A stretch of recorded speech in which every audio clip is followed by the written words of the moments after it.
I den her scene ser vi close-up og normalt perspektiv. Kameraet det er håndholdt, og der er synkron lyd og voiceover.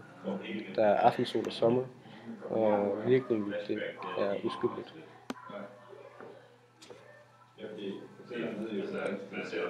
Den her scene der er close-up zoom, voiceover synkron lyd og barnet lyser, og forældrene de er mørke.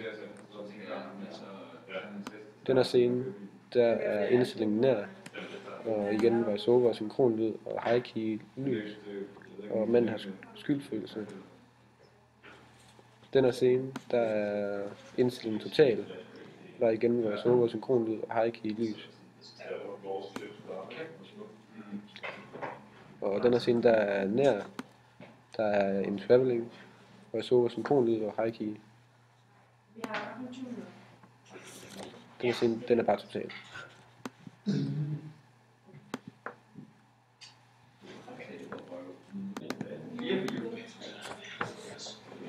I den her scene der er der en traveling, og det er totalt, hvor man følger solen, og man er under træerne, det giver sådan en form for mørke.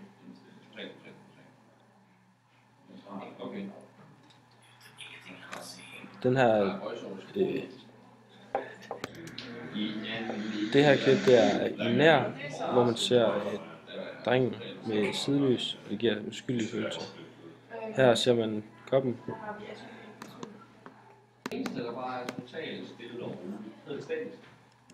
Her ser man koppen, som står inde i mørket, og det kan betyde, at den måske er den, der er skyld i alt det her, og der er sidelys. Her ser man drengen tæt på, hvor han lægger sig rundt, og der er igen sidelys, og det får en skyldig virkning. Og så følger kameraet barnet i en halvtotal, hvor han løber fra lyset ind i mørket.